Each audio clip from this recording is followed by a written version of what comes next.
think I want to sit cross-legged today. It just feels more comfortable in my purple snap pants, Steven. Thank you for telling me. It's good to know.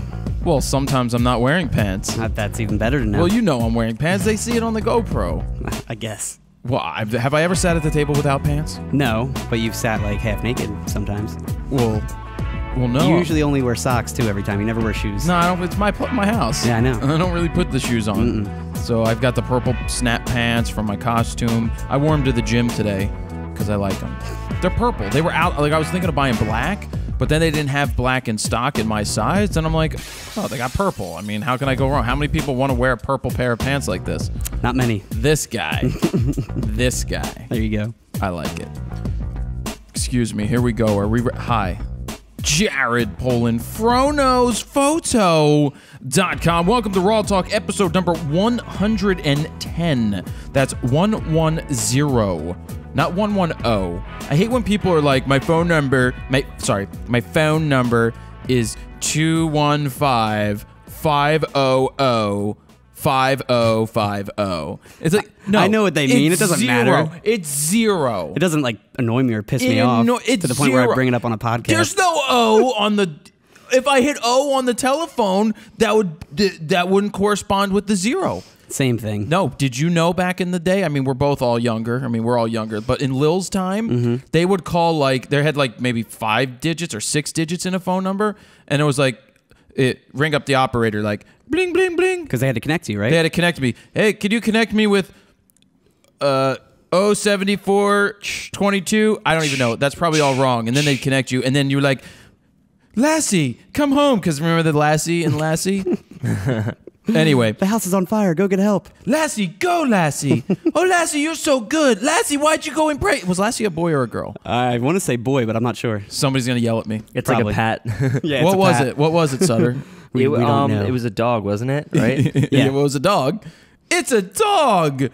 Anyway, on this episode, we have a very special interview, not with Jim Marshall. I never got to interview him, but coming up halfway through after Photo Muse, we've got a great interview with Amelia Davis, who is the proprietor at this point of all things Jim Marshall. He left everything to her. And she's doing a great job. And she is doing a great job keeping it in the house and putting it all together, making sure that she takes care of Jim's kids. In essence, those are his kids, because he didn't have any actual kids. Real family to leave anything behind. Exactly, and it's really fascinating to hear the story of how she got the job and how she fought. I mean, Jim was a tough guy. She put up with a lot. Yeah, I'm sure. She did. I mean, she had to hear a lot too, but some great stories which we relay on the RAWtalk this week. So speaking of like me without pants on. We did a photo shoot without a shirt on. Was that enjoyable? Well, anybody doesn't know. So enjoyable for me.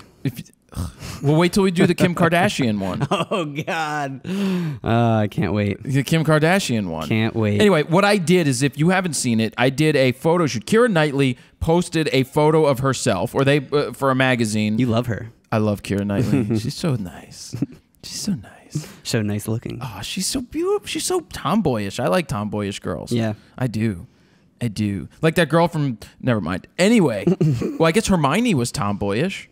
Was she? Yeah, she was in the beginning. You're right. Oh, yeah. But not then. I wasn't like... I said that girl would be hot. In like 13-year-old. 12. But I was like... I'll admit it. She was one I got right. But then you got like Abigail Breslin. She's starting to become a looker. I don't remember her. I'm really bad with names. Abigail Breslin? She's the one Remind me what she was in. That movie. Oh, that movie. I can't remember the name of that movie. Okay. But anyway, let me get back to the story. Okay. Stop interrupting. Yeah, I'll try Keira not Knightley to. put up the photo, and it was related to photography because she said about, my body's been manipulated and photoshopped and done this, and she just had a photo that she said, I will post topless if you guys don't do any touching up of it. So she did, and it's a cool photo. And I had the idea where I wanted to replicate it. So I did go out to Target and I bought some stockings, some what are they called? Stockings? Yeah, but what are they called? I don't know. Black mesh stockings. No, they're not mesh. They're lace. Thank you, Sutter. Lace stockings. Lace stockings. He knows lace stockings. Ooh. So we got lace stockings, and I was like, I'm going to cut those. We'll put them on my sleeve. But anyway, the idea was to replicate this photo. We set up the lights, set up the tripod with the Set up the D4S lace. the way that I want. What? Set up the lace. Lights. And then replicated, like you helped me with posing. Yep. I jumped in the shower, came out with my hair wet. You made sure that it was focused, pressed the shutter button. We took maybe 10, 12 pictures, and then that's the hardest part result. was getting you to pose the right way. I pulled a muscle. Because she's so, her torso is so straight. She's so hot. But then her buttocks is very pronounced and to the side. No, she was sticking her knee out. And it was kind of hard to mimic that with your body because you're smaller and she's a tall girl. Exactly. She's so pretty. Tall woman. Keira Knightley, are you out there? Will you like cheat on your husband with me? Oh, it's terrible. No, I don't want you to cheat on your husband. Can we just go get coffee? I just want to see you laugh and smile and be like, "Hi, I'm Keira Knightley," and I'll be like, anyway, we made that photo. You could check it out. You popped it up on the screen already, and that was that. So we went up to New York. We did our interview, but now, before we get to photo news, Frono's Photo Guide to DSLR Video. If you haven't checked it out, it is still, well, it's going to be available. It's not going anywhere. If you haven't checked it out, we did send a recent email out about what people have been saying about it. Testimonials. Testimonials are always pretty good to see. Testimonials. So it's there. It's still $97, which is, I guess it's 51% off of that $197, and that's going to run for a little bit more, or infinitely, but it's still going to run for a little bit more. So yeah, you can check that out at fronosphoto.com/DSLR-video-guide, or just go on the website and click the DSLR video guide banner that's on the site. It's really damn good. And like I've said to anybody, watch that preview. If you learn something just from the 8-minute free preview that we gave you, just imagine what you're going to learn in the 6 hours. Oh yeah. And on top of that, if you're not happy with it and you want to return it, we do the 6. That's probably is that my dad, Sutter? Hold on, let me check. Phone's ringing every time. I don't have it here. Watch it be my dad. Oh my God! Your dad calls. Why is he calling every time? He knows. He saw me this morning and he goes. It's like you just saw him like 2 hours ago. And he's like, "Are you recording today?" I'm like, "Yeah." Well, at least it's on silent and not playing Mambo number 5. Oh, that's true. Hey, Mambo. No, that's not the song. I don't know. That's the only Mambo I know. A little. You don't know Mambo number 5? Oh, yeah, I do. A little bit of Erica by my side. A little bit of Rita's all I need. A little bit of Sandra's on her knees. A little bit of Erica by my side. Ladies and gentlemen, this is Mambo number 5. And that's a remake, right? I don't know if that was a remake. I'm pretty sure that's a cover. But yeah, I'm not sure. But anyway, the Frono's Photo Guide to DSLR Video is available there. Check it out. You can do that. And another thing coming up, I've got these special. This is, you want to pay attention. Coming up for the holiday contest, I do the Golden Fro picks. Yes. But this year I thought it would be fun to do scratch off cards. They're so cool looking. Wheel of Fro scratch off cards. Thank you to Plastic Printers. They were the ones who were like, "We'll print them for you." And I was like, "Sure." I didn't even know they do them. Well, they do scratch off cards. You have so they designed it. I'm like, "This is what I had in mind." And I'm like, "Give me the cards for nothing and I'll give you a plug." I think that's fair. Oh, yeah. So they get, anyway, Plastic Printers. And then they get, everyone else gets something, too, out of it. They do. They get the opportunity. There's winners and there's losers. But does it say losers if you lose? No. I wanted it to say losers. Does it say, like, try again? And then it was like, yeah, sorry, it's not try like, again. Loser! I wanted it to be like, loser! But it's not. Anyway, so these Wheel of Fro cards are going to come out with orders starting at a certain point. Okay, cool. Yes, Sutter? What are the odds of winning? How many winners are there to how many losers? We do know or the try answer to again. Well, I know the answer to that. It's pretty good. I'm not telling you what that is. Yeah, but no, but it's all dependent upon how many prizes I have to give away. Yeah, that's it. But we'll probably do something different this year. There will be Golden Fro picks. There will be possibly opportunities to get on the Wheel of Fro. And you have, what, did you get 1,000 of them or something? I think, well, less winners, yeah. Well, I'm just saying altogether total, how many I think cards? there's a total of about 1,000. Cool. But anyway, thought this was a cool idea. So if there's something that you want me to put on sale for the holiday or for Black Friday, go ahead and tweet at me. Tweet it at Frono's Photo, or go ahead and put it up on the Facebook. Leave comments or on YouTube, and let me know what you're interested in. What are the sales? What kind of sale? And be realistic with it. If you wanted it a 3-shirt sale or a 2-shirt sale or 1 shirt plus X, Y, and Z, let me know. Maybe we'll put some stuff together. The DSLR guide for $1. Yeah, it's so expensive. 99% off. One thing I forgot to say at the beginning, for anybody that's new to the show, we release them on Mondays. I'm just letting everybody know. Yep. We release them on Mondays at 12. Well, at midnight. 12 a.m. Yeah. 12 a.m. Actually, earlier. Sometimes it's maybe night. it's a half an hour early on Sunday. This week I kind of screwed up the one that went up for the prior week because I set it to go live at 11:30, except on Monday instead of Sunday. So anyway, that was my mistake. But we put them up there. You have the audio podcast over there. So if you're on iTunes or on Android, you can find it. And then it comes up on YouTube where you can see the new episodes, watch it, and you're good to go. All at the same time. And we also include links down below Yep. to times. It's like a table of contents, so you can click on it to get to a certain part of the podcast. Yep. Let's get to Photo Muse. Photo news, we have an artist named Nick Gentry. They released a new portrait series called Synthetic Daydreams. The unique part about the series is that Gentry painted the portraits on old, used 35mm negatives. Each individual frame contains an image along with oil paint on it. The series is currently being showcased at a solo exhibition at the Robert Fontaine Gallery in Miami, but very, very neat stuff. Most of it's just the negatives that showcases the portrait, but he did actually paint like the eyes and the mouth and that kind of stuff. It looks really cool. Looks really cool. Wait, you said Robert Fontaine? Robert Fontaine. Is that the same guy who also did the movie voices? Isn't that Fontana or something? Or I think it was Fontaine. Is it Fontaine? I don't know. Maybe it is. In a world where Keira Knightley will pose nude and Jared will follow suit, will he get a phone call from Keira Knightley to go out on that date? Will it be like You've Got Mail or Sleepless in Seattle? No, it's better. It's Knightley meets Frono's Photo, coming to a theater near you soon. Oh yeah. We haven't done the movie voice in a while. Well, that was the movie voice. No, You I'm said glad Fontaine. because it's been a while. It's been a while since Dude, I used to love Stain, man. That whole album, Break the Cycle, was my shit back in the day. So this week on Drone News, DJI, they announced a brand new drone. It's called the Inspire 1, which we actually got to preview early last week in Brooklyn, which was nice. Regarding the camera, it doesn't have the fisheye distortion anymore. It has full manual controls and shoots 4K at 24 or 30 frames per second, or 1080 at 60 frames per second in both MP4 or MOV formats. The data rate is 65 megabits per second for the 4K footage. It has a 3-way axis gimbal for stabilization. And has an interchangeable payload, so you'll be able to mount other cameras on there in the future. The payload. I just like the word payload. I think it's pretty cool. I'm like, what, does this mean we can drop eggs from it and stuff? Yeah, right. Be like, it has a releasable payload. It also does stills, of course, in both RAW and DNG. RAW, DNG, and JPEG, which unfortunately it wouldn't let us do that. No, RAW is DNG. Well, yeah. But it wouldn't let us do that when we actually tested it. For some reason, it wouldn't let us take stills. I don't know why the app. I was sitting there. There's like a beta app or something. I was tapping the app. I'm like, raw. So there's no stills for you guys to check out, but there is 4K footage. How that were the we shot. JPEG stills? The JPEGs, there was only one that was the landscape. The other 3 were just us, pictures of us. Oh, really? Like it was like, but it wasn't. Oh, because I was using shown. the trigger. Yeah, it was real quick. It looked like you were just testing and messing around. Oh, all right. But there is one landscape which we could put up if you want. The new drone has 18 minutes of flight time with a new smart battery, they're calling it, and it's made of a carbon fiber body, weighing in at about 6 pounds, or 2.9 kilos. Yep. Features a newly designed app that is much better than the current Phantom app, and they're also opening the SDK up for the Phantom for any third-party developers.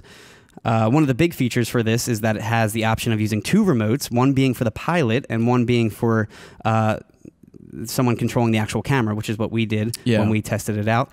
The newly designed controller has HDMI out and USB out for external recording or connecting the iPad, along with a new rechargeable battery too. Which was awesome. We didn't have we connected the iPad to it. They didn't have the holder made yet. Yeah. I think like an iPad Mini would probably serve the purpose better because it's just way too big to put a full iPad. It's great to see the whole 1080 downlink. I'll interrupt you for a second. No, it's fine. I didn't put that in here, so you're good. They when I was watching the live stream that Eric Chang was up on stage, which is awesome, doing the live stream, when they announced it, the drone, they cut to a, like, you think it's a video that they pre-recorded, but no, it's the drone flying, the Inspire 1 flying into the event. That's cool. They're grabbing the video feed live and they broadcasted it. It's like when they do the parachuters coming in on events and stuff, it's actually the real drone. It was awesome. That worked out. They had the guys from Mythbusters there actually presenting it and talking about how they would use it in their show, which was really cool. But it was not as good as an Apple release. No, yeah, well, obviously. It was good, though. But the newly, I already talked about that, it can fly up to 50 miles an hour, too. 50? 50. Where'd you find that information? I thought it was 25. Gizmodo posted posted it was 50. Well, the guy told us he thought 25, and that's a PR guy. Well, let's just say 25 to 50. I don't think it's 50, man. They said 50. It's at 50 miles an hour is fast as hell. It's you kill really somebody. fast, yeah.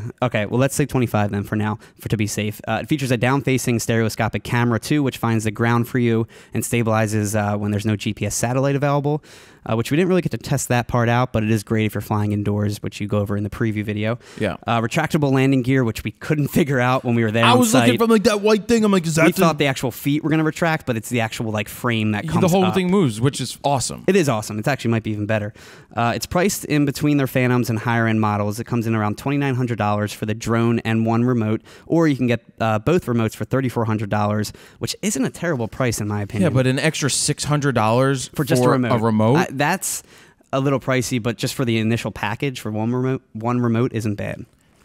No, the initial package. So that means the drone without the remote, you're looking at about $2,200. Do they sell just the drone? No, without a remote? I was just saying. You're just- but if you were to take off that extrapolate six, it, yeah. I mean, you need. I would want two remotes, but $600 is a big nut. It is. It is a lot. But then again, in your first job, you're basically paying off the whole thing. Yeah. So do you have more to talk about that? Of that, no. All right. I noticed something in the video. Yes. There was that jiggling. Yep. And we verified that the jiggling was happening in other people's videos that tested it. Every other video that was tested. Even their own video. Yes. Even their Inspire video. I noticed it. It was like It wasn't as bad in their video, but No, but we didn't have much of an opportunity to change the app because it was windy as hell. It was raining most of the time. it was the worst possible day to fly a drone. Right, and I could barely see the iPad because of the brightness. So we didn't get a lot of time to spend playing with the app while the guy was flying and trying to be a PR guy at the same time. Yeah. Now, it was a great opportunity. I think our coverage is some of the better coverage that anybody did out there. I agree. Because we haven't seen other people's... Now, Philip Bloom, being part of their release thing, obviously used the thing in volcanoes and stuff. Yeah, he That's probably had it for professional. weeks. Right, yeah. he had it for a while. We had it for a couple hours. We had it, well, maybe for 30-minute flight time. Oh, yeah, or no less. flight time, really. But it was cool. It's just that camera... Somebody on Twitter said that it's the same sensor as the GoPro. I can't verify that. I don't know if that's true. If it is, that's good. The fact that they did away with the fisheye lens is cool. That's great. And the footage shows that, too. It's definitely a straight horizon. Definitely. That was cool. They just got to get that thing stable because that little jelloing wobble, I call it a warble. I didn't like the warble. Well, the only thing I can think of, and I know this isn't for all of the jiggling effect, but is it was just so damn windy out. I mean, it had to be 30-mile-an-hour gusts that day, and it was shitty. It was rainy out. It was, like I said, the worst day to fly a drone. And he was pretty high, and I can't imagine the wind gusts up there. I don't know that. I could see the wind doing it, but it was a consistent warble. I'm just thinking since it was so windy, the 3-axis gimbal was fighting even harder to try and compensate. Sure. Or it was just... And I also don't think it was tightened down as much because it was straight out of the box and it wasn't really calibrated yet. Or maybe it was the vibration. Or the vibration causes because there it. is parts in the film which you see, and it actually shows the feet, and it's super vibrating. Yep. And, but I still think the footage was pretty solid. But Judgment Day is coming. Judgment Day. The Inspire 1. Skynet is Judgment here. Day activated. Filmmaker Ghulam Jwin released a beautiful time-lapse video. It features 80 gigs of photos from the ISS. It features photos from 2011 to 2014, and he explained what post-processing went into the video, saying, in quotes, "All the footage was processed through Adobe After Effects and Premiere Pro, denoised for some shots, removal of dead pixels for some other shots, deflickering, and simple color grading. He didn't want to change the already incredible look," he says, just curves, saturation, and some blue crushing, end quote. Amazing film, though. It actually looks like you're flying in the space station. It's really nice what he did with it. It had to take him forever to edit. But you guys got to check that out. It's over on the website. You can give him the link. Fronosphoto.com/RAWtalk -110. Boom. Ground control to Major Tom. 10. Ground control 9 to Major 8 Tom. Start ignition and let God take you away. 7, 4, 3. Let's skip 6 and 5. 2. This is ground control to Major Tom. Abort, abort. You're drifting through the wind, and you know where to go. Major Tom is on the go. I just made that up. Instagram, they released a small update, finally giving users a chance to change and edit their captions for once, along with locations after the fact. This will fix all those typos that someone like you makes all the time. A lot of people make typos because it's like you type, and then you realize, oh, shit, I messed it up. For someone like me, though, I always double check before I hit actually like post. I do. I read, but then I don't think you do. How many times have you seen me read something and then misinterpret what I just read? You do. Because your eyes. Or just my brain doesn't compute what was on the paper. My comprehension has always been that way because my eyes see one thing, but what's there is something else. Which I do want to bring up the teleprompter video where people were commenting about your eyes and saying, I can see you reading. No, that's just, that's your eyes. Like they're always jiggling left to right. There was no need with the teleprompter. What we should have done is had like me or someone read it after you and showcase. Or no, a wider shot wouldn't have shown the flickering as much. Well, we wanted it tight though to showcase the eyes. Right. But so let me tell you, if you didn't see the teleprompter video, I deleted a comment, some guy was just being obnoxious. Yeah. He was just like, this is an advertisement. I'm tired of your advertisements. -1 subscriber. We spent $450 to buy the freaking thing. That, yeah. It was like, we needed it. I freaking ordered it. I don't give a shit about that company. Just be cool to showcase, yeah. And yeah, because people, obviously, most people get that. But you weren't seeing my eyes flickering. I mean, sorry, you were seeing my eyes flickering, but the things right in front of me, my eyes were not. I'm not sitting there reading like you're watching it do that. That's just my eyes. It's just your eyes. And then you also need to turn your head a little bit for your eyes. And people were like, well, I can see you reading with your head turned. No, that's your eyes. That's what happens because of the way my eyes when I need to focus. The Apple iPad, the parody we did for the spoof. Oh, my eyes were sitting there doing that. Your eyes were doing that too. I mean, and you weren't reading anything. It's just how my eyes are. I'll never make it in Hollywood.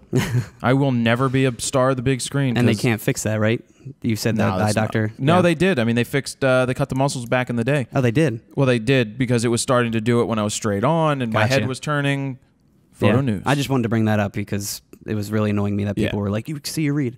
But yeah, like I said, Instagram did a small update. The update also makes it easier for users to explore and discover new accounts to follow. It sports 2 new tabs, one for photos and one specifically for people to follow. The update is currently available for both Android and iOS. And apparently they have more coming too in the near future as far as updates go that are big and in the making. I really did like that Instagram update. Oh yeah. I didn't know about the editing caption thing, but the Explore page is really accurate because all the people that came up, I actually knew, which is weird. Interesting. Yeah, because they did a small update on it, the last update, but this time around, apparently they made it even better. I don't know. I don't use the Explore page too often. Petapixel, they posted a story on Nat Geo photographer Aaron Huey's 4-year-old son named Hawkeye Huey, who is also a photographer. Oh, did he name him after a Kodak camera? I have no idea. The Hawkeye is a camera. Is it? Yeah. The toddler now shoots a Fujifilm Instax 210 after getting introduced to the art about 6 months ago from his father, of course. His dad says, in quotes, "I thought it would be fun to see if we could both do something on a road trip that I would also enjoy. I wanted it to be art-based, and since I'm looking through a camera so often, that seemed a good vehicle for collaborative exploration. Our first with cameras into the desert was not about photography. It was about connecting as a father and son," end quote. His son has an Instagram where he posts most of the images. Which because the kid knows how to type on the iPhone. Now has over 50,000 followers on the Instagram. I don't know if that's after Petapixel posted about this story, but that's just like, wow. I bet you. And clearly it's the dad running the Instagram. Yeah. I mean, it's a 4-year-old. Oh, that's cool. Since his dad can't take Hawkeye with him on real assignments for Nat Geo, he's been creating assignments that are just for him. Cool. His dad commented about his shooting too, saying in quotes, "I just try to keep him within range of subjects and ask him to try different angles. I encourage him to get close to people. He often tells them to be relaxed and natural," which he heard from me the first time I helped him at Slab City. Since he is 4, I also have to make sure the focal length is set.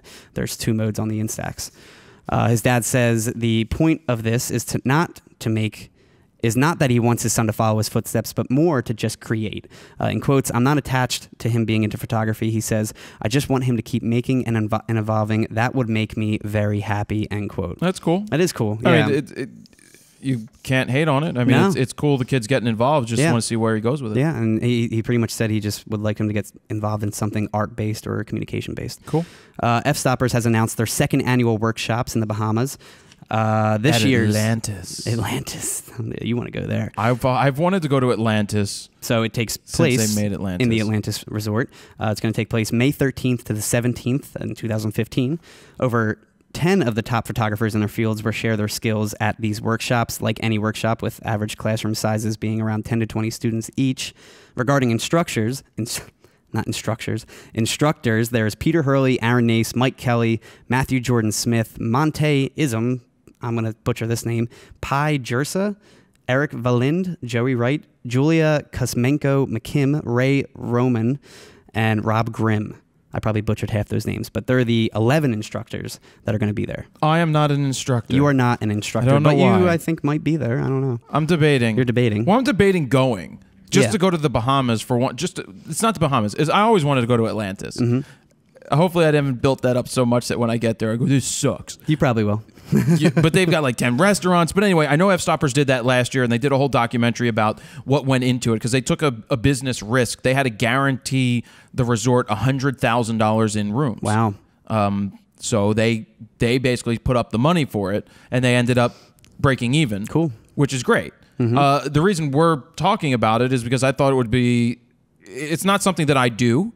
Like, I don't run a lot of workshops. And if people are interested in spending the money to go see Peter Hurley or do one of his workshops and actually have a family vacation, because they encourage people to bring their family. Yeah. Because they have events and there's a lot of other things to do other than just the classes. Yeah, I mean, it's not going to be classes all day, every day. No, and I'm not looking to do classes myself. Yeah. I'm just looking to hang out, and then maybe Have you a good go, time. and then maybe we bring some film crew, and we just go and start playing with toys in the Bahamas. Get some Aquatech gear and start shooting That's underwater. It. Get that and- Aquatech gear, because Yeah, then man. you could swim with the sharks. That would be sweet. And that would be fun. We could maybe make content out of it. So if you guys are interested, let me know. Are you going or interested in going? I think the classes are looking at $1,500 a pop. Plus, you got to pay for your flight and pay for your hotel. But Something maybe like you that. can kill multiple birds with a stone, with like one stone. But no, I'm more interested in just going and hanging out. And if other people so happen to be there, then so be it. Cool.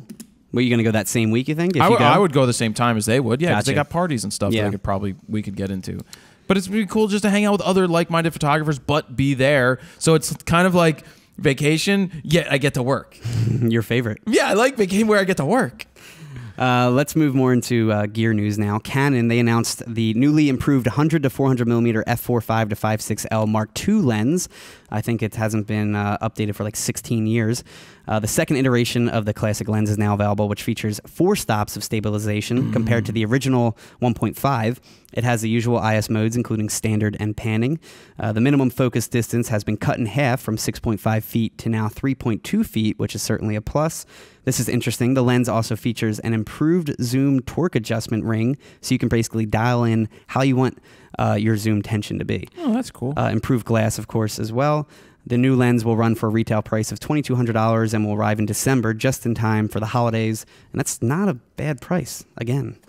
What's up? I did read something else about that lens, that it has a tripod sensor. So when anything goes into the loop, it changes the stabilization mode to a tripod. Interesting. So it doesn't get wonky on you. Yeah, when that's- you're focusing. Inserted into the... But I don't know how that Quarter-inch. affects. Like if you're going to use like a black rapid on there, will that then affect? Yeah, well, I think that it's it screwed gets a into... tripod and not start stabilizing. Yeah. Who That's knows? true. I didn't think about that. The other thing is it's not push-pull anymore. It's turn. Yeah, they don't have the weird-looking shotgun-like lens. Yeah, they used to have the one that you go like this and it would suck a lot of air in, and that was, I guess, would cause dust and things like that. That was a pretty effective lens. People really like that lens. It's a what, 4.5, 5.6? Yeah. So it's a mega zoom. Mega zoom. Be interesting to see the difference between a 150 to 600, The Sigma side, but right? that's a 5.6 to 6.3. And that's the push-pull one. It had both options. Did it? It had twist to turn and push to pull. Oh, okay. And push and pull. Yeah, it would be interesting to see. It's a nice little lens if you're shit. You Not need, a little you need lens, that big range. lens. Well, you throw it on a 7D Mark II. You Oh, multiply that 400, and I think it was like 640, 630, 640. Yeah. That was a lot. That's a lot. That's a lot of range. Nikon repaired a photographer's camera and recovered all the photos after it was doused with ash from Japan's recent Mount Ontake volcano eruption. The eruption claimed 56 lives, one of them being 66-year-old Kazuo Wakabayashi, who had a brand new Nikon with him, which was later returned to the family when they found his body. All of the data was corrupted, though, and the camera was unusable. So, Data was corrupted? yeah, all the pictures, everything. Now, Nikon offered to repair the camera free of charge when they heard about the story, and they did recover 200 of the photos and fixed the camera and even cleaned it up to its original finish. Took That's all the nice. ash off, everything. So the family did at least recover the photos and get to see, what he saw, his last minutes, I guess. Very thoughtful of Nikon to do that, so I think that's a great story to bring up. A new video showcasing what kids say and do with an old point-and-shoot film camera is now online. The video features the kids attempting to use the now ancient medium, saying funny things like, in quotes, "Is this a GoPro? There's no photo fluid in this thing. If this works, I think I'm a genius. If not, I'm an idiot. I hope there's like a YouTube tutorial for this. I'm a pro now, right? Because I'm using film." I don't know, all this stuff. It's pretty funny. These kids are like 7 to 13 trying to use this point-and-shoot camera. It's part of the React series by the Fine brothers. Yes. Who have like 8 or 9 million subscribers on YouTube. They bring up all the old school They stuff. They do that, and they do grandparents react or old people react. To new or, technology. Or all different types of things. And this one so happened to be They did a NES system once. Oh man, I should watch that show. Yeah, you should. But I mean, I was sitting there, and it's like you're talking. They got like 9-year-old, 10-year-old kids, and like, geez, they're sitting there like, what do I do with this? And they're like, did I win? Did I take the picture? Like, yeah, but you forgot one thing. Load to put the film in. Film. What's film? That fluid stuff? Yeah, it's a good video. Anyway, It's- the React brothers, Fine brothers, are very, very popular Yeah. on YouTube. how are they getting these kids though? Like, do they actually? Oh, have, it's L.A. I'm sure So- it's modeling. Oh, They're it's just LA. putting out these casting calls. Oh and they're no, just they like, go to. They know now. Like they work with casting agencies, and they have kids that are capable of being on camera and are That's funny, cool. and they pick them and they bring them back and keep using them. Yeah, I know it seems to be some of the same kids over and over. Yeah. So, a new interactive map called Skyfire. It shows you where the best golden hour light is a day ahead of time. The app uses a proprietary algorithm, creating a heat map of light quality, ranked on a scale of 1 to 5 across the U.S., so you can find the perfect magic hour spot. The initial idea was to only predict the beauty of a sunrise the night before, but the concept eventually evolved to what it is now.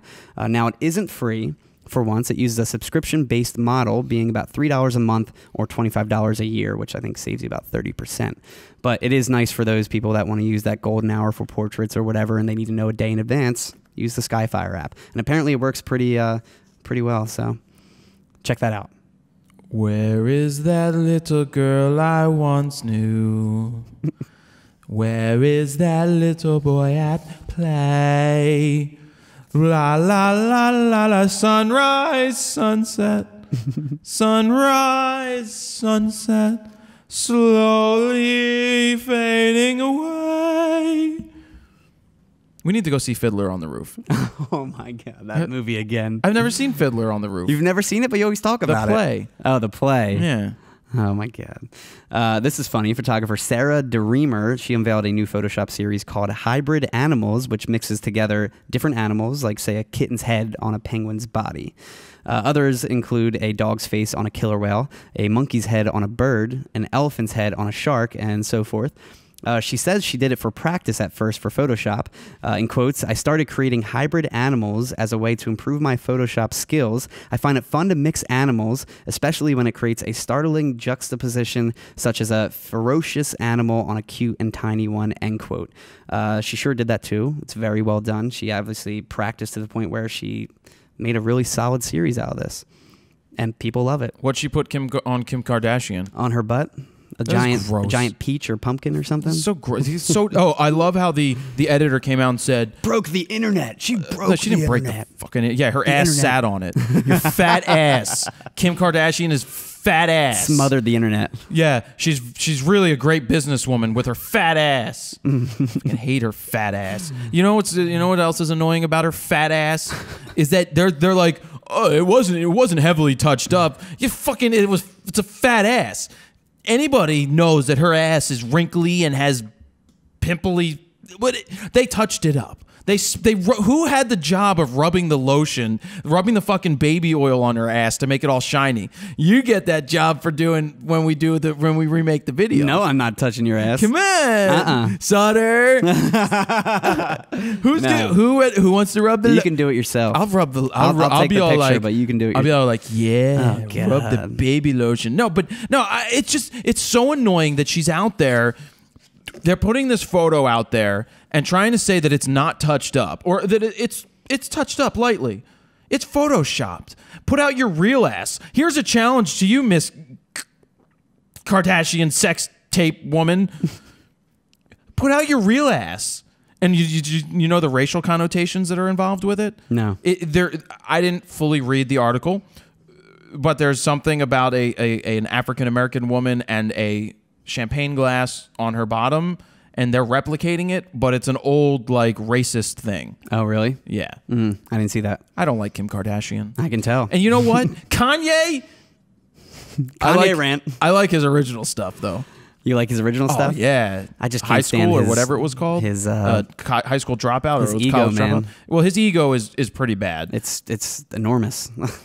Like her ass. Like her ass. Which is gross. That is not attractive. And neither is her small, puny freaking head. And then you get the sisters. You got the Wookiee one, Chloe and what's the other one? Aren't they all K's? Well, you got Chloe, Kim, Kendra, right? Kendra, No. Kendall Jenner. Yeah. She's a model. My favorite. This is a rant, by the way. My favorite. I have to preface it. My favorite was when she was on that show and she's trying to read the teleprompter and she's like, "I can't read," and she laughs her way through it. That's not funny. That's not funny. We should have showed the raw footage of your teleprompter video. What, the meat curtains? Meat curtains and I can't say it. I can't say it. Get closer. It's too far away. It's I'm like 6 feet blind. away. Come on, guys. Todd, stop. Todd was hilarious in that video. I hope people understand that that's a joke. I think some people understood. 'cause I They're left- like, I left great the- comedy acting. Yeah, and then some people were like, he's so creepy and weird.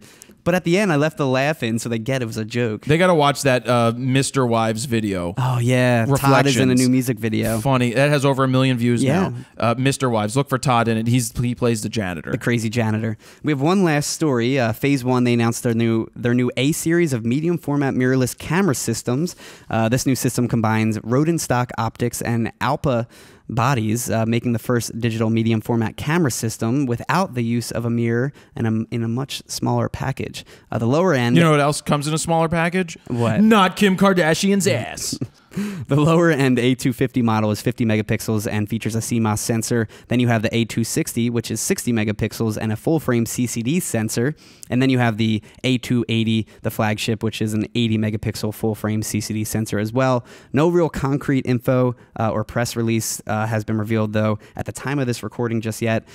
So we'll see more about that maybe next week on Photo News as far as details go. But that's it for that. And that is Photo News this week. Hey, thanks for your photo news. Hey, you are welcome. All right. Why Yeah. don't we move on and get ready for this interview? Let's do it. So what we had was we ran into Amelia Davis, and anybody doesn't know Amelia Davis, she is in charge of Jim Marshall's estate. He left everything to her. And if you don't know who Jim Marshall is, Google Jim Marshall Photography. It's Jim Marshall Photography LLC.com is their site. But you will know the images when you see them. His images are so freaking iconic and my style kind of emulated his really does. without ever knowing that I was emulating his style. You didn't even know who he was at first, I right? didn't know when I was introduced to him in 2007 in San Francisco when I was away on tour with Perry Farrell. I showed him my little book because I always carried around a book. I did have an iPhone, but that was an iPhone back then. Yeah. I had a little 4x6 book, and I showed it to him, and he's like, he was drinking, and he would slap me, and he kept saying, I love your work. This is great. And we stayed in contact, and we learned a lot about Jim from Amelia about whether if he liked somebody or if he didn't like somebody. She revealed a lot. What he would do, but I never got to sit down and interview Jim. I got to go and have dinner with him. I got to go and have drinks with him. I got to call him on the phone, and he was so abrupt on the phone. It was funny. Oh, I'm sure. He was just. It was just. His mannerisms were unbelievable. This is a guy when he came down the street and he just this old man. Well, at the time, old man, and he just. Oh, that's so great. He's like, or the curses. I mean, he said a lot of curses. But anyway, we were in New York for a book signing that Amelia was doing with the authors and well, signing this book. It's called The Haight. We talked about it before, Love, Rock and Roll, and Revolution. We talked about the book. I'm going to give one of these away. Yes. But the way you're going to do that is find Jim Marshall's Twitter and or Facebook, hashtag them or tag them in it or at them in it, but also make sure that I'm in it as well. I want to know, why do you want this book? Or what is your favorite Jim Marshall photo? Give me a little story, whether it's on Facebook, underneath the post, or if it's on Twitter. I want to hear what your favorite story is or favorite image, and we'll maybe... we're picking somebody to give the book away to. Yep. That's what we're going to do. It's a fascinating... There's over 300 images, some of them never before seen, where Amelia talks about finding these images or finding that Jim wanted to make this book in the 70s. Yeah, he kind of already put it together before he passed. Right. But he just put it kinda together threw in it the on the 70s, back burner. and then it went off and then never got talked about again until she found it. And then as far as the book goes, she I don't know if she talked about that in the interview, but she talked about the amount of different papers and stuff they would go through with the printer and all that to make sure that it popped, because he liked the contrast to pop. Because he was a very contrasty photographer. The style was very much like yours. Yep. Or your style was very much like his. Mine was like his. Yeah. I have to make sure it goes that way. So yeah, this is a fantastic interview with Amelia. Definitely don't miss it. Enjoy this, and we'll be back to do photo news. No, we did photo news to do Gear of the Week and Wheel of the Fro. So here it is, the interview with Amelia Davis. Oh, from New York. If you hear extra noise, sounds, people in the background, that's because they were setting up, and also it's New York, so you're gonna hear a lot of noise coming in from outside. Jackhammer going on next door. A fan from outside, sirens, everything. People coming in, dragging stuff, and that's it. But here it is. Enjoy this interview with Amelia Davis. So what were you saying about the chairs? You have a couple of Herman Millers? My mother was an interior designer and my dad was an architect. So they bought Herman Miller furniture in the 50s when it really wasn't this expensive, pricey thing. It was really meant to be for the people, and design. And so they have them, and of course I inherited them, which is great, but everything has to be low to the ground for it to be comfortable. So did they get better with time, or are they still comfortable to sit in, or not really? They are, but the back of the chair has rubber hooks. Yeah. And over 50 years, they kind of dry out and crumble. So you have to replace those, otherwise the whole back just falls off. Oh, man. But it's cool. So, Amelia, thank you for doing this. Thank you for having me. Well, actually, thank you for having us here too, as well, for the event that's going to be tonight. But let's talk about how you ended up here today. What is your position today with Jim's estate? Well, I was Jim's assistant for 13 years. Jim never had any children. He always said his photos were his children, and he protected them and guarded them fiercely when he was alive. And he said, the only person that I trust to protect and guard my children when I'm gone is you. So Jim left me his entire estate to protect and keep his legacy and his children going. And that's basically my whole goal, because I made a promise to my friend that I would care for his children. Sure. How did you end up becoming his assistant? That's an interesting question. I really didn't know who Jim was. I studied photography at UC Davis and have a BA in studio art, so I was kind of doing the fine art route. So he wasn't really on my radar.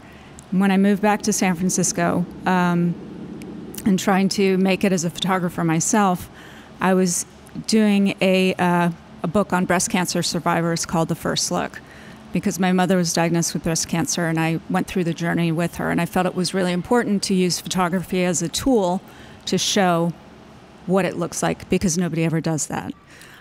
So that's kind of where I was, and an old childhood friend of mine grew up with Jim because her father was his attorney. And he needed an attorney often. He always needed an attorney, absolutely. So she was having her 30th birthday party. She invited me.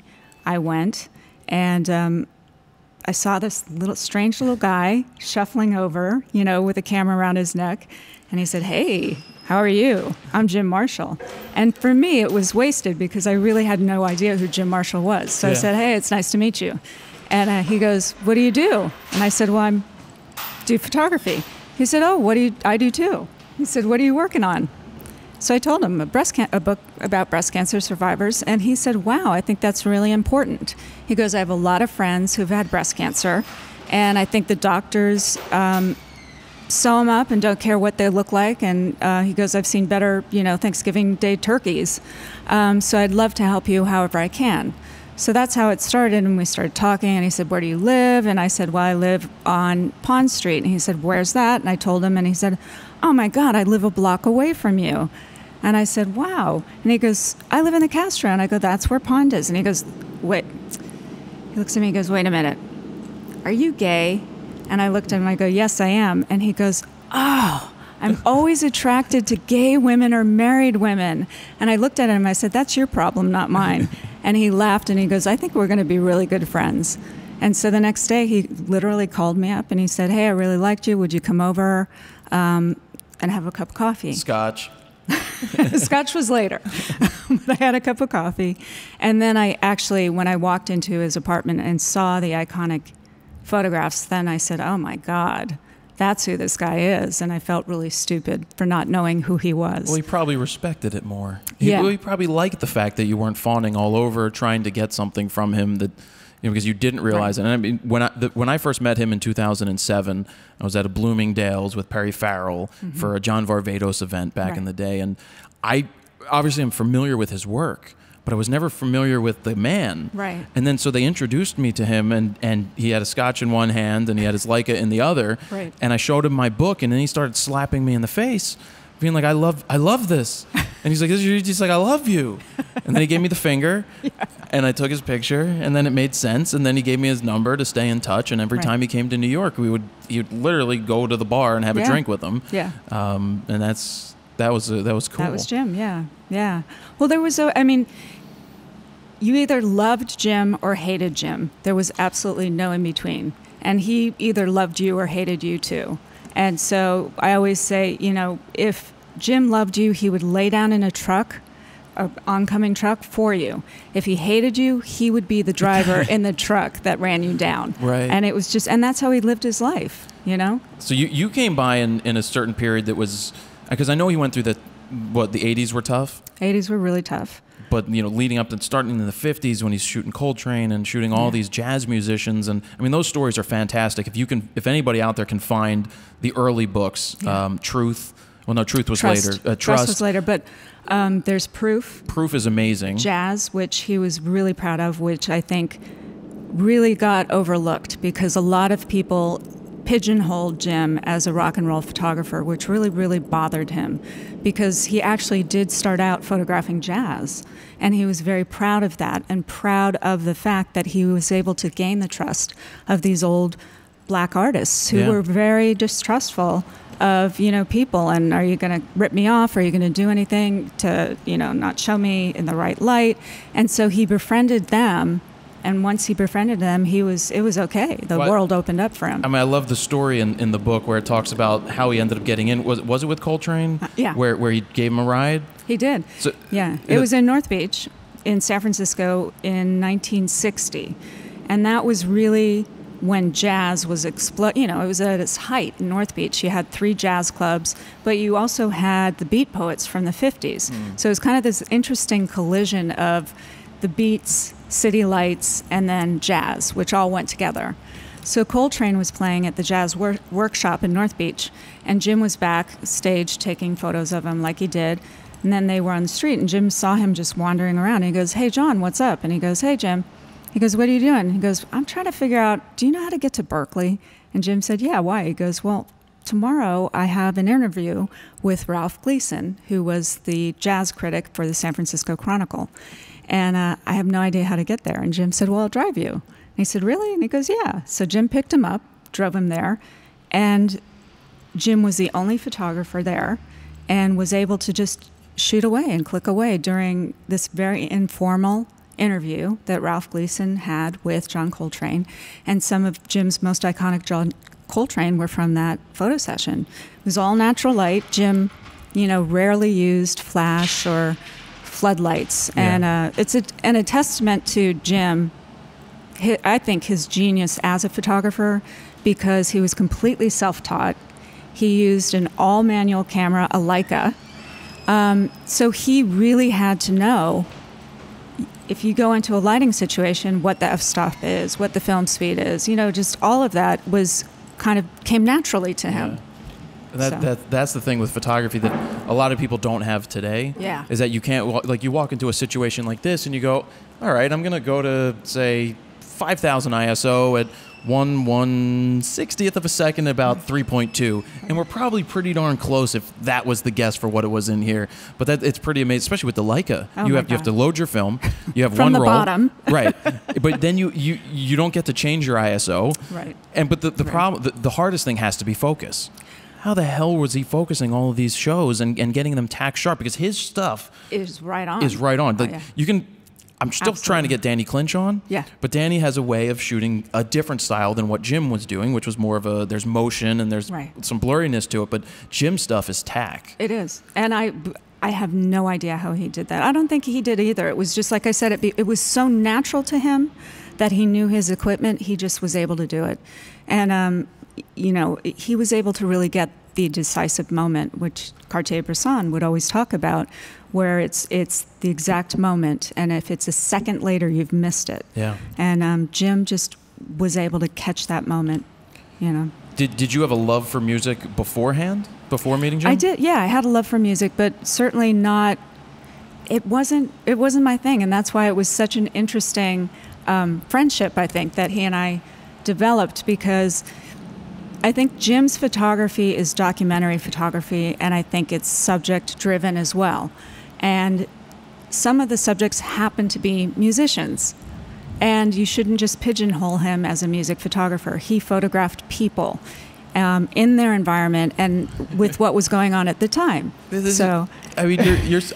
looking at Stephen because my readers have heard me say this stuff a million times. The same thing that you just said is that, I shoot a lot of music, or I've shot a lot of music, but give me a person and a story to be told, and I'm going to tell it, or we're going to tell it through the photograph. images. Yeah. And that was the craziest thing. When I started to research Jim after I met him, and after he looked at my work, I just sat there and I'm like, no wonder why he liked it.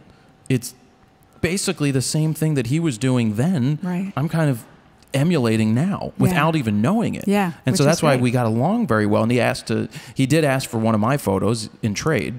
Yes. He's like, send me one of these. Yeah. And I did such a poor job sending that in. I didn't know what I was doing. I was a bad print and sign. I was like, I didn't know what to do, but I sent it to him anyway. And he sent me one. He's just like, hey, pick any one of mine. Yeah. So I did, and he sent it, and that was pretty amazing. Yeah. He was cool that way. I think he connected with other photographers by trading photos. So he's got a huge drawer filled with photos from other, some really famous photographers, some not so famous. Sure. It's just, and it's interesting to go through it and see the diversity of the photographs. Is his apartment still there? It is, but he rented. San Francisco's rent controlled, which is a really good thing. But when he was there for 25 years. So when he passed away, the landlord was like, I'm sorry. They're going to raise the price. We're raising it to market rent, which was, Jim was paying about $1,000 for 25 years he was paying $1,000? No, it went up incrementally. So he started at $800. But he had a garage. He had 2 bedrooms, living room, dining room, kitchen. It was a railroad Victorian apartment. Yeah. So when he passed, it was about $1,000. They raised it to $5,000. Wow. So I don't blame him. It's fine. I documented, I photographed everything. Okay. Because eventually I'd love to have a traveling show retrospect of Jim's entire body of work and recreate how he had it set up. His apartment. Because did he have it set up in a certain way? Like the images, were they just there? They were just there. I mean, things were, laying on the floor up against a chair. I mean, it was just, for him, it was just part of him. Now, did he have a lot of his own work hanging on the walls? He did. He had his own work, but his hallway, as you first went in the door, all the other photographers called it the walk of shame, because if you didn't have your photograph on that wall, you felt like Jim didn't like your photographs. Wow. So everybody would always look for their photograph.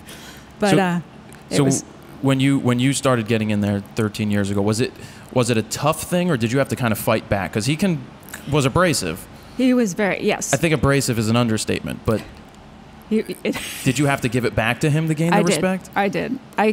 Well, it was interesting. I think we had a mutual respect for each other because what I was saying, my photography was so different. It was, documenting breast cancer, and then I have multiple sclerosis, so I did a book on people living with MS. So I think he really respected the fact that I was using photography as a tool to shatter stereotypes of what people think something should look at, because you have to look at it straight on. So I think he had that respect. I had tremendous respect for him because, I mean, how can you not? All the iconic images he got. Yeah. But yeah, he was gruff. I mean, he was short-tempered. He would get frustrated very easily. He hated technology. So, his cell phone, he would save the oldest one until he couldn't use it anymore, and then we'd have to get another one. He had his old answering machine, which had the tapes running in it, and it would break, and he'd make me go get it fixed. And I said, Jim, it's cheaper to buy a new one. I don't fucking care. And I said, Jim, it'll be $500. I don't fucking care. I want that one. So he was very set in his ways. But when he did, I would push back. He would say, what are you, fucking stupid? And I'd look at him, I go, fuck you, don't call me a stupid asshole. And he would just, like, the first time I said that, he looked at me and he was like, whoa. Because I don't think he was used to somebody giving it back. But I think he did respect it, because I wasn't going to sit there and take it. No, but that's awesome. I mean, I just know when we went out a couple of times, just listening to the stories that he was telling, he didn't care what he was saying. Right. He was this guy walking down the street, shuffling down. I mean, I love the story of the nose and everything. Yeah. You're like, what's wrong with his nose? And he's just like, it's from all the years pushing the camera up against it, except for all the fights and everything else that happened to it. Well, he was a cocaine addict too, and so he had a deviated septum, so he could take a Q-tip and stick it up one nostril and pull it out the other. That sounds like fun. I know. That was his parlor trick. Wasn't? Yeah. How'd he kick that? Cold turkey. He really, when I first started working for him, he was still doing a lot of coke. So I would just, go in, clean up the aftermath, and help him and not really say anything. And I remember one day I just said to him, because I knew, people would bug him and they'd say, stop doing the coke. And any addict that you say that to will push back and just say, fuck you, or I'm not an addict. What are you telling me how to run my life? So what I just said to him one day was, Jim, I'm not going to tell you to stop doing coke, but I will tell you that I love you and I really will miss you when you're gone. And that's all I said, and walked away. The next day he stopped doing coke, and cold turkey. And I think it's because he realized that somebody really did care about him and was there for him. Well, that's always a good thing. Yeah. Well, it's good that he did, but he still drank. He still drank, yes. He did still have it, and that's ultimately what ended up killing him. Is it? Was, the alcohol. So, wow. But that's Jim. I mean, that's part of who he was, and, how he became friends with people. So what has it been like going through the archive? Because now that you're in charge, I mean, did you know that he was leaving it to you, or was this something that just he talked about it? He talked about it. He said, because I really trust you, and I know you'll take care of it. Which I did. I mean, when Jim first died, tons of Corbis, Getty, all those people swoop in and say, we want to purchase the archive. Here's a lot of money, but here's a lot of money. And I said, no, it's, I don't care how much you offer me, that it's not for sale. Right. Because I made a promise to my friend that I would care for it. And you're going to do a hell of a lot better job than they would have ever done a job doing. Because they don't care. No. They just want to sell the stuff and make money. Just put it out there and just, license it for pennies. And I mean, Jim, and he worked so hard when he was alive to protect it and not have that happen, that I just wasn't going to do that when he's gone. Yeah. So now that you're going through the archive, we can move into talking about the book, The Haight. Yeah. Love, Rock, and Revolution. Straight out of the 50s and 60s. Right. But what went into making this? What'd you have to... I know you talked about diving into an archive that really nobody's seen. Yeah. I mean, it was a year in the making. Jim, we're still digitizing all of his photography. Like I said, he was old school. He was not computer literate, didn't like any of that. And we have to preserve it. You have to digitize it to make sure it's there for the future. Sure. So we're discovering gems.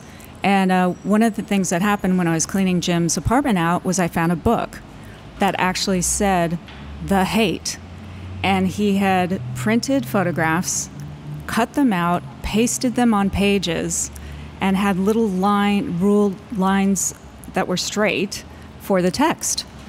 And I said, oh my God, he had wanted to do a book on the Haight. And then John Poppy, who wrote the afterword, who worked for Look magazine, who worked a lot with Jim in the 60s, had written a proposal to publishers. And it was amazing. I mean, it really was incredible. His writing was beautiful. But this was in 1976. So they were looking at the Haight 10 years later. Wow. Which I think was too early.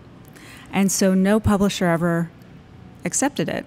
So I said, this is something that Jim obviously felt strongly enough, wanted to do, and never published. And I want to finish what Jim started. So we started going through the archive, looking through the Haight period, which was 1965 to 1968.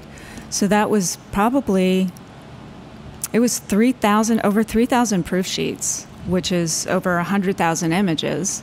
And then from that 100,000 images, we had to narrow it down to 3,000. And then from that 3,000, we had to then edit it down to 305. Which is a lot of images still. A lot of images. I mean, we had to stop ourselves. I mean, we would have gone to a huge book and just, it would have been crazy. But it was incredible because Jim, like I said before, if he was there photographing Jimi Hendrix at a free concert in the Panhandle, he photographed him, but then he pointed his camera out and looked at what was going on around it as well. Right. And so, you see the culture clashes of the anti-war, the kids, from Berkeley who are anti-war. You see the African Americans, that was a very predominantly African American community, mingling with the white hippie kids. And you just get this really cool mixture of things that were happening that Jim documented and nobody's ever seen. Was there anything that popped out to you, a really iconic image that just you haven't seen before? Well, the one, I don't know, you can't see it. It was up. It was up. Of, we could probably show it later, of Jimi Hendrix playing in the Panhandle at the free concert. Jim had never published that before. There were other ones that were vertical ones, vertical shots, but never published the horizontal shot, which I think is amazing because it makes you feel like you're right on the stage and you're looking out, and so you're literally right there with Jimi Hendrix. Yeah. How did he end up getting the access? Do you ever talk about how he got the access to this stuff? He got that access because he really befriended these people, gained their trust, and he said one of the things he was most proud of is that nobody ever complained about what photograph he chose to print or publish.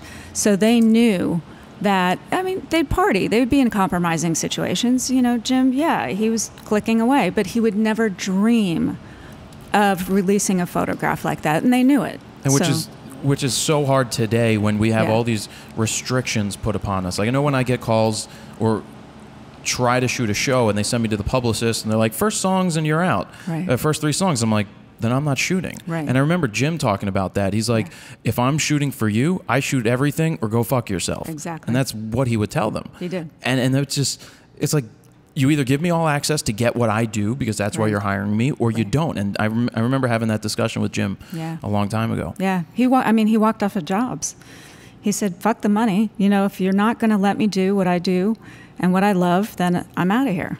And so, he got a reputation of being hard to deal with, but look at the photographs he got. Yeah. So. Well, you don't get it unless you ask or you befriend. I mean, that's the thing, befriending the artists. Yeah. And having the respect, because they know that if you do capture something that shouldn't be out there, that it shouldn't. Right. That he's not going to do it. No. And talk about paparazzis, because we were talking earlier before we started about famous paparazzis and what was his feeling on this? He hated them. I mean, he really did, because for him it was sacrilegious. Why would you even dream of, sharing something like that? It's private, and it's something that you shouldn't make money off of. Right. So he just hated it, and it embarrassed him. I mean, he did have a story early on when he went to Jimi Hendrix's funeral. And he was there with Miles Davis, and he was in the back of the car getting his cameras ready to go out. And then he saw a swarm of photographers go up to Jimi Hendrix's father, who's mourning, at the gravesite, and just start clicking away and photographing and in his face. And Jim looked at his cameras, he put them back down, he shut the trunk, and he said, I have never been embarrassed to be a photographer, but today I'm embarrassed to be a photographer. And he goes, I'm not going to take any photographs because it's not right. And what year was this? God, when did Jimi Hendrix die? Was it in late 70s? Yeah. But what I'm just trying to associate it with today, people think that photographers are all around today, but it was prevalent it happened back then. Yeah. So it's like you think that they're less respectful today, but it's the same thing was still going on then. Absolutely. Yeah. 1970? 1970. Thanks, Stephen. So that's it was going on. Yeah. So with the book, you get everything put together. What have you done? I mean, you've been traveling around. We saw each other in Photokina. At Photokina. We've never met before. No. I don't know how you recognized me. The fro. How else? But that was great. I mean, Stephen and I walked over to Hall 1, the Leica Hall, which was huge, and I'm like, we have to go see the Jim Marshall thing. And then you've got the original photos on the wall, and then you had the huge collage. Yeah. So did you reach out to Leica, or did they reach out to you for this? It was kind of mutual, because Leica always, it was the camera that Jim used, so it was synonymous with Jim's name. But Jim, as we said, and everybody knows, he's very hard to deal with. And so when he was alive, he was temperamental, and the Germans are very strict and straight, and you can't do that. So it never really worked out. But when Jim did die, I said, this is ridiculous. We need to, this is what Jim used. It just makes sense to do a partnership with Leica and show the amazing photos you can get with a Leica. And it's completely natural. Nothing is forced, like we're saying. It's what Jim used. Yeah. And so I reached out to them, and they said, yeah, absolutely, we'd love to.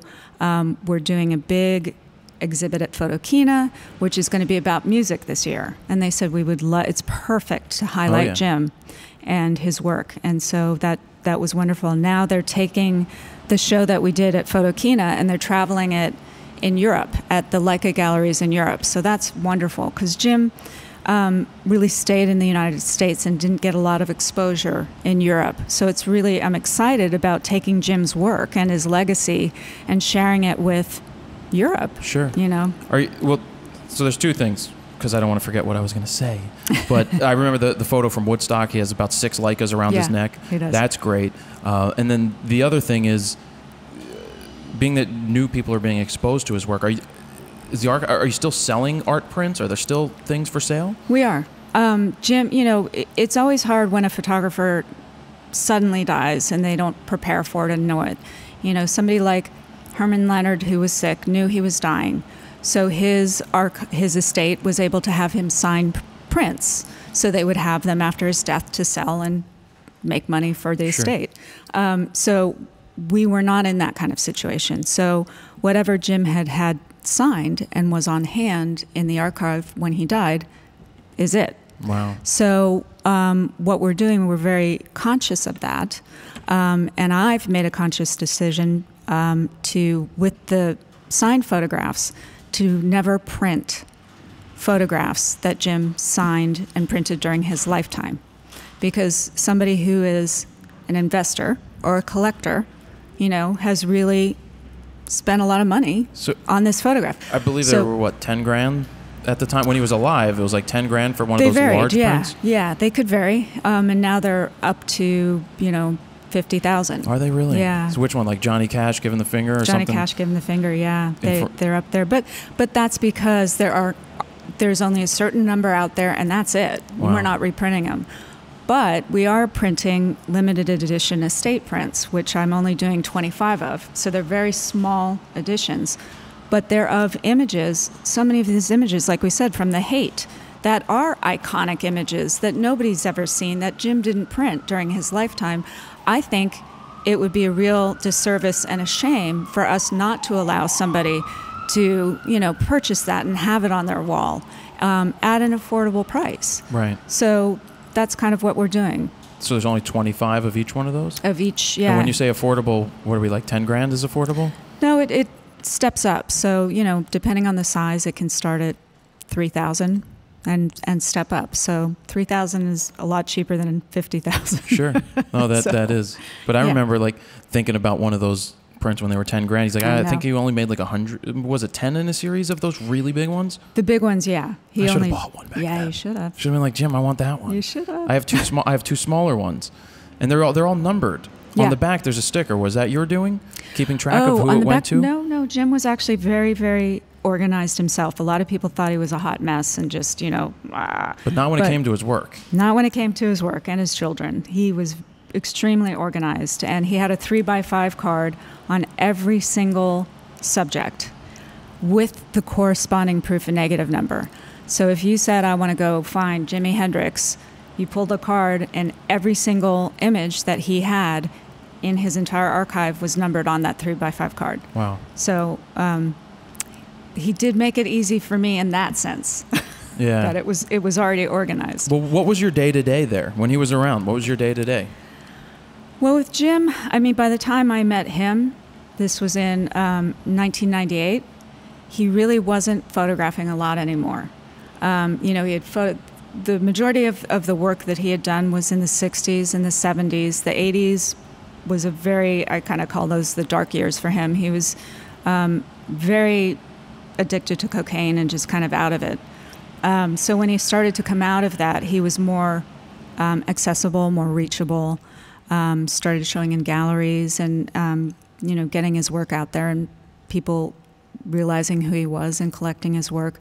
So he really didn't have to work because his children were taking care of him, right?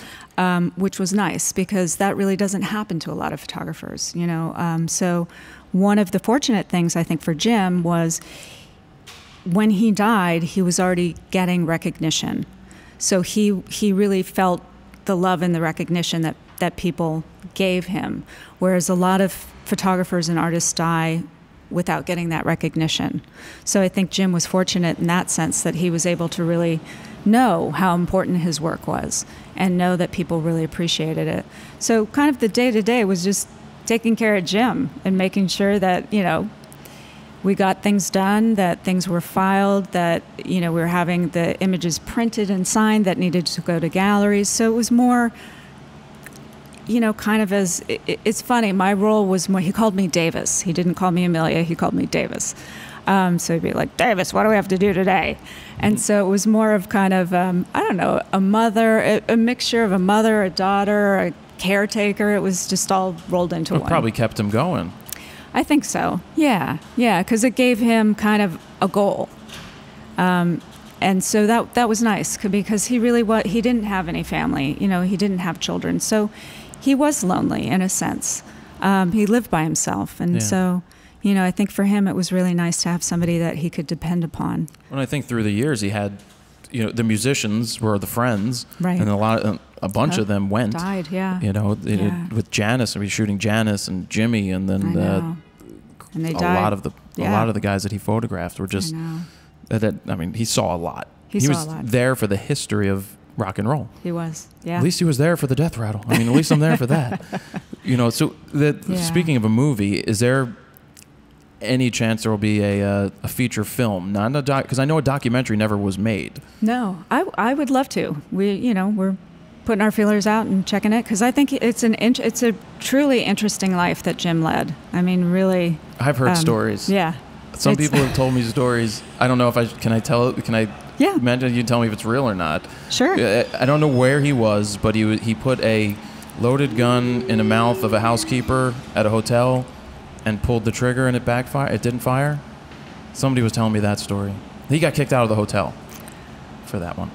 Well, that one I had never heard, but the one where he was kicked out of the Sunset Marquee was Jim. Anybody who knew Jim knew he hated onions. Yeah. And knew that he couldn't even look at them. If you were sitting at the table with him and you ordered onions, he'd make you throw it away. He hated them with a passion. and if somebody got it wrong and delivered, burger with onions, geez. he'd be like, "What the fuck is your fucking problem?" He'd throw a tantrum and throw it on the floor. So at the Sunset Marquis, he had ordered room service, had gotten a burger with onions, and he looked at the guy and said, "What the fuck don't you understand about no onions?" And he took the plate and threw it through the glass sliding door, landed in the pool downstairs. Then all of a sudden, there was footsteps, knock on the door. "Mr. Marshall, please gather your things. You are no longer welcome here." Walked around the corner, went to the Mondrian. He said, "Do you guys take plastic?" They said, "Yep." That's where he stayed.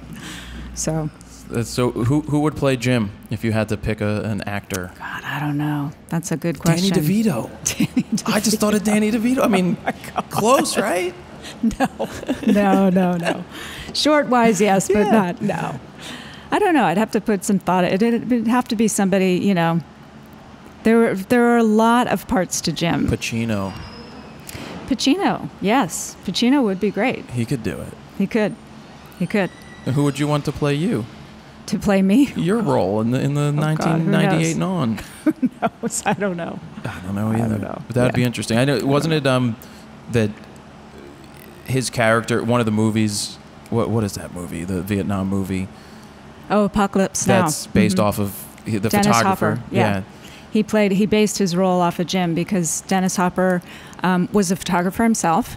He also loved music, so he went to a lot of the festivals. So he was at Monterey Pop, and he was at all of those things. And so if you watch it, you really do see Jim. He got it with the 5 Leicas hanging around his neck, and he even got the little nose twitch saying, "Hey, man, hey, man." So I'm just looking over the notes and see we've hit a lot. yeah. Oh, you've seen those sumo books, the really big sumo books, the company that. What's it, Tascan? Oh, Taschen, yeah. Taschen? Yeah. Was there ever an opportunity going forward to make one of those big, huge Jumbo books? Probably in the future, yeah. I would buy that because they're like $5,000, I believe, they're for huge, the big one. Yeah, they just did one of Annie Leibovitz's, which is like they had to make their own stand. Yeah, they do. Because it's so heavy. Yeah, that no, that would be great. That would be really cool. But that would take amazing. a lot of time and a lot of money.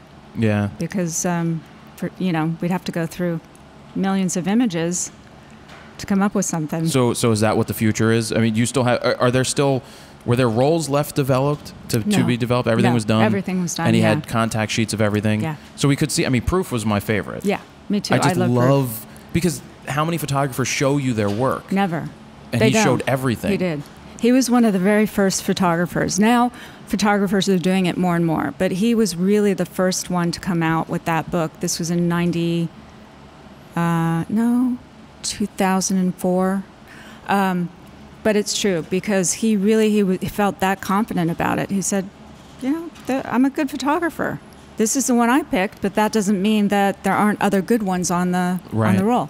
So it really, it's like looking at a writer's notebook because it gives you kind of a insight to the way he thought and saw things and processed it. So I love it too. I think it's great. So what's the future for you with the whole archive? What are your goals?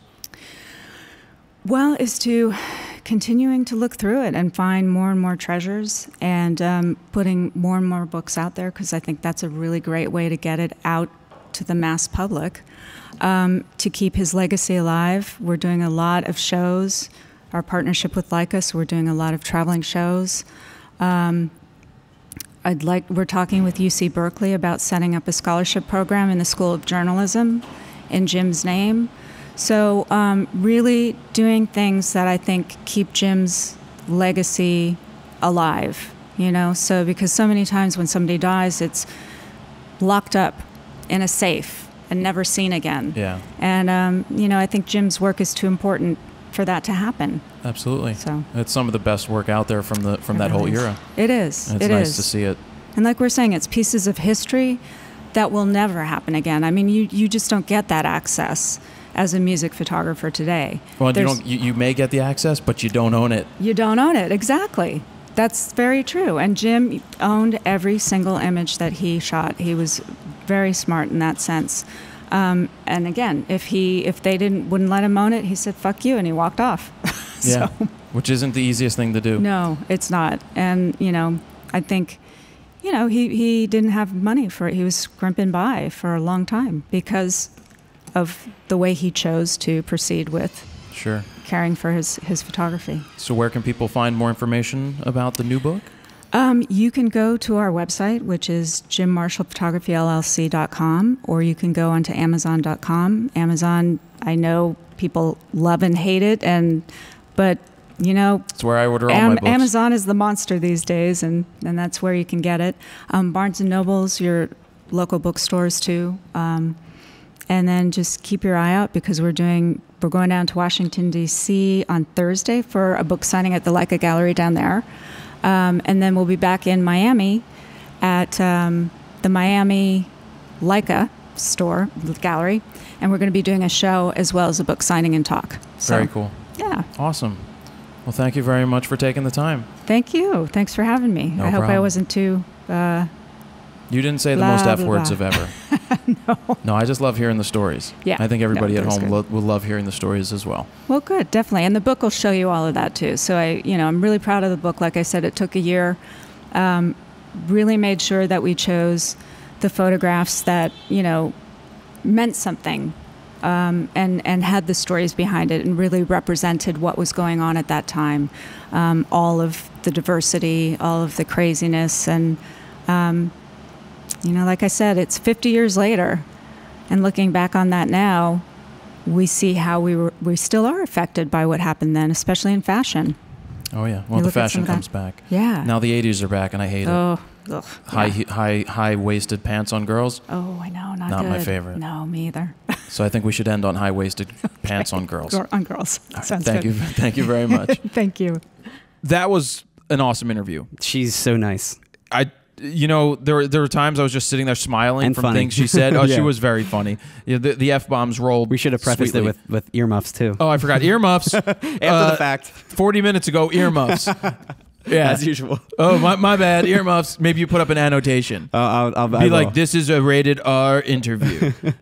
We should have said that before. We probably should have. But we didn't. Nope. You put up an annotation, please. I will. When she starts. But she was awesome. I love what she's doing. I love that we talked about how Corbis and Getty and all these people came running to want to buy his archive and basically take advantage of her, or not take advantage of her, but just try to get these archives. Cash out. It's better that she has control and maintains control and that takes care of it for the future, because nobody should be in control of that isn't somebody that represents the photographer. She has to do it justice. And, the stuff is fantastic. And she's already got a long-term plan and to really keep his legacy alive. So Yeah.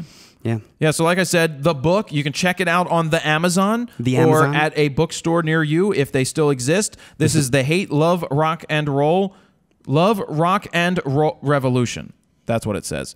It's a really good read, too, because it actually talks about the Haight. It gives the history. It dives into that as well as photos. So burn some incense, put on some 60s music, and let that rabbit come to you and enjoy that book. So, yeah, thank you, Amelia, for the interview. Yes. Thank you for allowing us to give a book away. And there you guys have that introduction into Jim Marshall. If you didn't know, now you know. All right, Gear of the Mofo Week. This week, we have the Cinevate. We got the Hedron. It's not called the Hedron. The Hedron. The Hedron, because they're Canadian. Cinevate is a company that I worked with years ago. I did get some sample stuff from them, and I couldn't figure it out because I wasn't doing a lot of video at the time. But they are a company that does sliders. They do rigs. They have cages. They have check out their website. This is the cinevate.com. We have Sutter back here using the Hedron. He's been using it throughout the show a little bit. We didn't want to say anything, but it's pretty cool. It's got that inertia wheel at the end, so it keeps everything smooth as it's moving. Smooth as a baby's bottom. It is. It's sweet. The thing is, Todd loved this. The reason I got it, I sent Todd links to different sites, and I said, pick something. We'll contact the company and see if they'll send it out. So Cinevate sent it out. This is for Todd to go play with on music videos. This one also has the ability to get some kind of remote computer unit that will move it for you. Also, you can make this go vertical, and then you put a counterweight on it so that you could start up and bring it down. You can make it go anyway, really. Yeah. Oh, yeah. Oh, and we have it on the two Benro tripods. we have it on 2 Benro tripods. Benro tripods is not a sponsor. They're not a sponsor. But anyway, we've been using the Benros in here. But it's cool that you set it up on both sides, and then Nice and stable. you get the nice stability. You can set it up in the middle. But this one is $799. People keep asking now that they're doing the Fronos Photo Guide to DSLR video, what sliders do you use? Or how do we use it? Like, what should we get? This one is pretty cool with that flywheel on the end. It's the so inertia. smooth. I can't It believe is so smooth. how actually I wish smooth we it had is. like Feel-O-Vision where you could like touch the internet. Feel how smooth it was. Yeah, Just touch the screen. Yeah, if you touch the screen, I'll give you something to feel. Cinevate. Oh my God, that should be their terms. Don't you wish you could feel our Cinevate is so smooth? The flywheel, it transitions so well. Cinevate.com. Oh, another thing. They actually are a company that does very well with making informative videos on their site. Oh, yeah? Nice. They actually put it together. Like, here's what we were thinking when we made this product, eh? It was like, we talk about how amazing it is. We put a lot of research into it over the last about 5 years. But anyway, no, they have a video, 4 or 5, maybe 3 Solid to 5 tutorials. videos on each of their products. It's like Temba. Temba kind of Right, has they tell that you too. how it works. They show you how it works. They tell you, show you, and just use it in real world. I love sites that do that. Yeah, me I too. like working with them too. So anyway, this is the Cinevate Hedron that Sutter's been playing with. You like it? Yeah. You don't have a mic on. He said yeah. I know. He said yeah. I could hear him. He's like, yeah, you know, I like it. I thought that I maybe add some panning because I thought that'd be a great idea. Thanks, Sutter. That was a great idea you came up with to slide and pan at the same time. I'm glad Good job. Glad you hired Way it. to think that up. You hired Indiana Jones as our. I know, Indiana Jones in the background. So anyway, that's Gear of the Week. Check out Cinevate, CINEVATE.com to see what they have. I mean, I love one that they're Canadian. What did you say about the bottom? You're like, they have a Canadian quarter. Did it come with a Canadian quarter? Yeah. Oh yeah, It comes did. with a Canadian quarter? for the. One of their mounts, I guess, is made specifically To fit it. the size of their quarter. That's, See, that's too smart. funny. That is smart. That's awesome. Not for a loony or a toonie? You even know what a loony or a toonie is? You haven't been to Canada? You don't have your passport, do you? I've never been to Will you Canada. get your freaking passport? I can't take you to the Bahamas. I'm not promising, but if you don't have a passport, you can't go. I'm in the works of getting it right now because I'm planning a trip to Iceland next spring. Reykjavik? Boom. I'm going all over. Well, all right. You go all over their All face over. Where in the world is Steven Sutter? with that Where hat. in the Hey, world? Sutter, can we get the Wheel of Fro up here on the table? Yes, sir. All right, good. Anyway, the Cinevate people have sent that out. We also asked for a couple of other things to play Yes. with because as we move into video, I like giving it to Todd. It's kind of like Digi Richie doing Yeah. his stuff. Todd Well, doing all the movie stuff. Right, Todd can take it out there and do stuff as well. Stiff. This wheel sucks. Somebody should buy a new wheel. Anyway, this is the Wheel of Fro. We're going to be spinning it this week for a guy named or girl named Gene. So if your name is Gene, I'm not going to tell you who the last name is It yet. might be you. It could be you. What did I write? I wrote some notes here. Anyway, it's the Wheel of Fro. What is on the Wheel of Fro and what is the Wheel of Fro all about? It's about winning free stuff because we get to give it away. Yeah. So what do we have? We have got borrow lenses, $250 to borrow lenses. Squarespace is a free business Squarespace. It's like $200, and that's for the year. So squarespace.com/fro. I'm still critiquing people's sites since the launch of the guide was my focus. Wow. Over the last 14 days. Yeah. I haven't really had a chance to get too many critiques out, but they're all in a folder, and I will get to them over time, probably over the holidays, because it's hard to be a Jew on Christmas, and that doesn't count as saying it again. All right? Ding, ding, ding. Ding, ding, ding. Lexar, screw Lexar. If it hits Lexar, you're winning. No, not screw Lexar. I don't know. I don't know what to say about Lexar.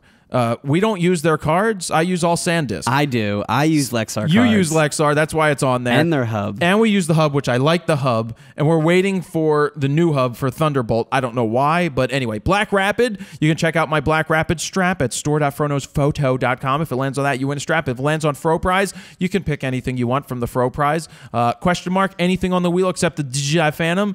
Rode microphone, thank you. We use their mic. They also gave away 10 microphones for the launch contest. And I will let you guys know that if you've been waiting to buy the Fronos Photo Guide to DSLR video, there will be another contest running. And even if you've already purchased it, you're already going to be entered to win it. Boom. So don't hesitate to pick it up because there's going to be a very, very nice contest that I think you're going to be pretty amazed about because it's going to be valued pretty high. Amazeballs. Think Tank Photo. Yes. Check out their bags, thinktankphoto.com. That's what we travel over. We take them up to New York. Yeah. Because they're so much better than the other pieces of crap on the market, which are really pieces of crap. Very Borrow true. lenses, Fro Prize, Squarespace, Black Rapid, DJI. If it lands in the middle, then this person is winning a DJI Phantom. I am thinking something for the holidays may be to have a wheel spinning extravaganza. Wheel spinning party. If it doesn't land on it, maybe we'll pick a bunch of people to put on the wheel and have them spin it for prizes, and whoever's name it lands on will win the DJI Phantom. I'm still working out the contests. Anyway, Steven, Yes. Sutter, Oh. what time is it? Wheel of Fro.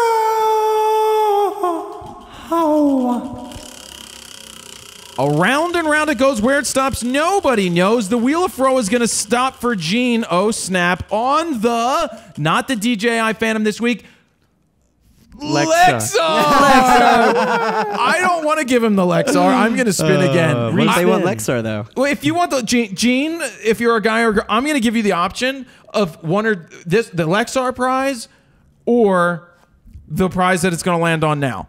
How's that sound? Sutter, what time is it? It sounds good. Of Fro again. Round and round it goes again. Where it stops again, nobody knows. If it's on Lexar again. Lexar! I guess, Gene, you're winning something from Lexar. Congratulations. You're winning something from Lexar. What it is, I don't know. And Maybe that's what I have to say maybe about not. that. That was crazy, right? That's funny. Because I mean, Jesus. Lexar will not be sponsoring this show ever. Maybe they will, maybe they won't. I like Lexar. I know, you've been using the Lexar cards for a long time. Forever. I've been used using both SanDisk and Lexar. My first card was a Lexar 1 gigabyte 4X card. yeah, my first card was SanDisk. $279. Yeah, I don't really have much to say about that. The winner of the Wheel of Fro this week was Gene Pennington. So why did you Yay! pick them? Somebody that I deal with on Facebook and on the Okay, Twitter. It was cool. different this week because we didn't do a flying solo. That's why yeah. But what I'm thinking about for the future, because I'm thinking there may be a new thing where we put people's names on a wheel, Maybe. and spin it, and then whoever name it is gets to spin the wheel and the prize, and then we rotate names throughout it. It's kind of like a cool idea. It's kind of like being in Contestants Row on Price is Right. Yeah, I haven't watched that show in like 15 But years. maybe I'll get a Plinko board one day. Is Drew Carey still the host of that? It is Drew Carey. Wow. It's not Bob Barker. Do you know who Bob Barker is? Yes, I knew. Hey, I was thinking there was something that I was thinking kids probably didn't know about. Yeah. So if you pick up a landline, you miss the phone call. All right? Yes. It was ringing, bling, bling. You couldn't get there in time because you were busy. Mm-hmm. But you didn't have caller ID yet. How did you get that person's number? Hopefully they would leave it on the answering No, machine. no if you had answering one? machine. Okay, so pre-answering machine. Well, there was an answering, but they didn't leave they didn't leave a message. Oh, I don't know. Was it like star 77 or something? No, it's star 69. 69. That's it. I remember. Do you know what star 69 Yeah. is? Yes. What is it? Well, I mean, I'm just guessing. I know what star 67 is. That's But you didn't know what it was. You didn't know what it was. I'm just inferring I'm off not of giving him what shit. you said. You're not giving him shit. because No, you said you no. would call star 69 and get the number. No, see, but no, the reason I yell at him is because it's okay to not know because there's things I don't freaking know from the 70s and 60s. But when I say, do you know? And you're like, well, yeah. And then, no, you don't know. I just inferred off what you said. You said, okay, do you know what it is now after you explained it? No, I didn't and I say said, now. What is it? You asked after. You Oh my explained God. it, and I said yes because I inferred What off is it? what you said. Just stop. Did you know it cost you 50 cents? Every time you star 69'd, it was 50 cents. How did this even come up? This Because I was thinking of things. because you thought of something that Sutter wouldn't know and you wanted to make him look like an idiot. No, I'm on not the making. podcast? No, I prefaced this with he may not know this already. That's all I'm I'm seeing not it. giving him shit. Sutter, I'm not giving you shit. I'm Okay. just busting your balls. There's a difference between giving shit That's and the busting same balls. thing. No, it's not. Yes, it is. Kim Kardashian's ass is so big. It's so busted. Anyway, no, but I knew this was something that I wanted to know if he did know. But star 69, for any kid out there, was a way that you could only call back the last number. What was star? Wasn't it star 77 or something? 6/7 to block a call. Is it 67? And then there was one more to deactivate call waiting. and I'm not aware of that. So somebody yell at me. I honestly haven't used a landline in, I don't know, probably almost 10 years. I don't own a landline. I don't either at my house now. Well, actually, I pay for a landline, but I don't use it. Because they got you for the triple play? Yeah, the triple play. Yeah, it's which not now worth the it. deal's up, so I might as well just cancel that There's part. no reason to have a landline. Yeah, but it was cheaper for the triple play than the double play, Right. so with Comcast. Right. Gotta love it. Maybe you can get Verizon. No, they're not available in my area. Oh. Yeah. Verizon guys just came to my house. Like Did the they? walk and talk dude came by and he was like, "We can save you $100 a month on the same stuff." Well, I will say, I was mean, like, your down and up is the same. It's crazy fast. Well, here Bios. it's what I was so pissed at Verizon for allowing Comcast to bust their balls. Are we good on time? I don't know. I was so pissed at Verizon for allowing Comcast to, in their commercials, to beat the crap out of them by saying that they're faster than Verizon when they are not. You know, Verizon now gives the same upload speed as download speed. They match speeds. So I'm getting 90 megabits down and I'm getting 90 freaking megabits up. That's awesome. When Comcast, they can give you 100 megabits down. Well, I have 100 down, but I have you're like gonna get, like, 15 up. Right, which is still good. Yeah, but when That's I'm still uploading good. RAWtalk, that's 10 gigs. We it could takes like just, 2 hours. You know, here it yeah, would but take by the time no I come time. here, Oh, I and- know. It was just one of the things. But Verizon is running a great commercial now called Half-Fast. Yeah. Why Yeah, that settle was for so good. half-fast internet? That's funny. From I Comcast. love when and they do finally, that is a great marketing commercial. Didn't Kohl's right there. do that one about shipping stuff? Like, Yeah. I shipped my bed. I just shipped my pants. Oh was yeah, the that best. right. And right booking now. Right Yeah. booking now. But I like for the ship my bookings.com. pants one. That's a good one. All right, so quickly through the end of the show, thank you You're welcome. for your photo news.